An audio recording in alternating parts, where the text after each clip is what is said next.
Hey, what up, everybody? This is Steve Breach coming to you, just sitting around dreaming of my dream matches for WrestleMania, trying to put together a video talking about the card that so many months out right now. I've been trying to think of what's going on. So many rumors have been thrown out there, from anything to the McMahon's versus Helmsley match. You got Triple H versus Stone Cold Steve Austin. People wanting Austin versus Punk. You know what? Honestly, when it comes down to it, the only real dream match that I really want to see. I mean, I'm going. I've already got my mind set. It's gonna take some sort of a family tragedy somewhere along the way, or something like that, to really, throw my plans off track. It's gonna be me, freaking 88, the Boston Brothers, and so many other of our YouTube buddies gonna be there. I mean, New Orleans is gonna be a hopping place. I've said it in the past in my videos. I'm gonna treat this one like it's my last going out party. There's gonna be no stones left unturned. But I mean, the one thing, I'm sure that I'm going to go into it. I'm going to be happy. WWE WrestleMania has always treated me well. But I mean, for something to be like your going out party, for something that goes along with WrestleMania Triple X, WrestleMania 30, you got to put the match up there that nobody's seen, and treat it like it's the biggest thing that we can give you. We've got Rock versus Cena the last two times. You got so many guys on the roster. You got so many guys that aren't even really on the roster that you guys keep bringing back and using for these one-time shows to make sure that they're larger than life. The one match that we've only seen, honestly, I believe, one time, and that it's been so long since we've seen it, and one guy's grown so far, is Undertaker versus John Cena. John Cena has always been built as the ultimate underdog. WWE likes to stack the deck against this guy so he can overcome the odds and be the Super Cena superhero that all the kids and everybody out there loves. I love John Cena. I've never understood why they really don't, he's been on top for as long as Hogan was on top, back in the glory days of the WWF.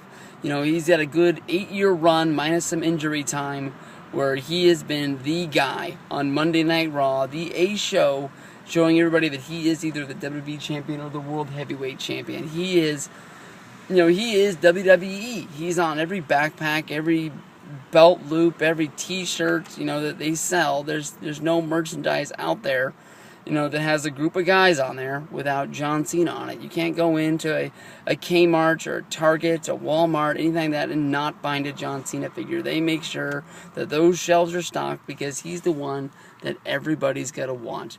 Undertaker has the one thing that anybody wants in WWE. Everybody wants to have that thing on their plaque at the end of the day saying that they are the ones that ended Undertaker's streak. We saw Triple H go after it twice. We saw Shawn Michaels go after it twice. CM Punk. So many guys go after it that aren't even in WWE anymore. Edge, Batista. We've seen the best of the best go at it. Besides for this guy, he's been kept so far apart. The only thing that we can really look back on is Undertaker, sort of congratulating and welcoming John Cena to, was that Raw or SmackDown so long ago? I can't remember. I want to say it was a Monday Night Raw, but I think he was on SmackDown at that time. But John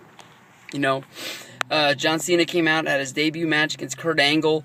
An awesome. John Cena hadn't really came into his own. It was a wrestling match. That Kurt Angle was in control of, and John Cena was able to hold up with him, and just he wasn't ever looking like he was ever going to beat him, but he was keeping up with him, if that makes sense. And as a rookie, coming into your own, that's really all you need to do is get a few matches like that under your belt, and then you make your way in the WWE, and then as you move your way up the ranks, and you become a star. But John Cena's never really been looked at as a legend or an icon, a future Hall of Famer. He's never referred to as those things. He's always sort of treated like he's just some guy that happens to be on top. It's almost like, they don't like to really mention that he's been on top so long, so that way you don't really realize how long he's been there and how much of the guy he really is.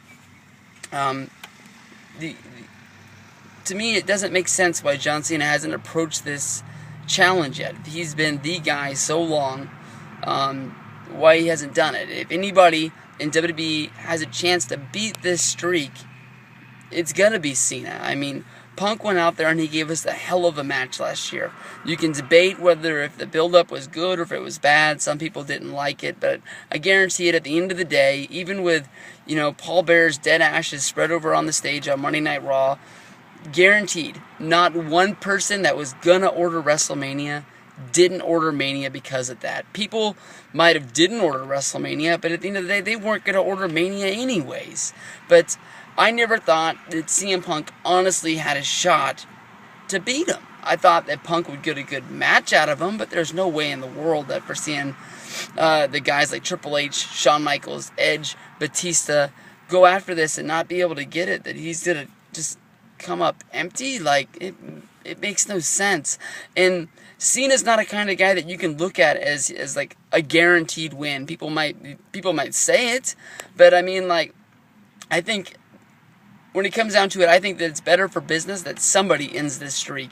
And hopefully it's not somebody like John Cena. Hopefully it would have been somebody like CM Punk, who as a heel could use this against us for the rest of his life. As, Undertaker's not walking through that door because I beat him.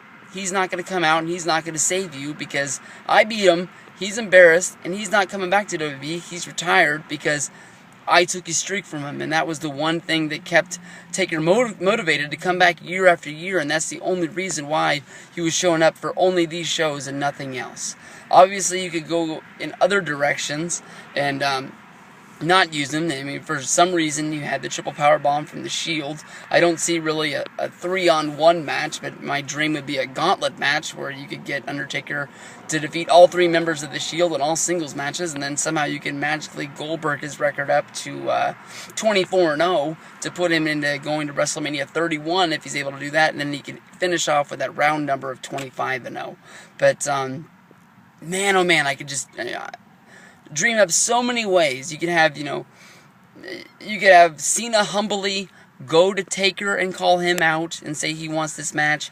You could have Taker, levitate and float down the ring and get in there and just show John Cena the respect and challenge him because he wants the best guy to come out there and do it. Hopefully it's not like last year where you just put 4 random guys in the ring.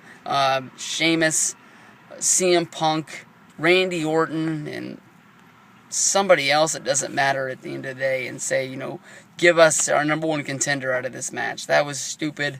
A match like Undertaker's streak should never be resolved from just some normal match on Monday Night Raw. But we got a long way, and we'll see what happens in the future. Stevie Breach. Have a good day, guys. Peace out.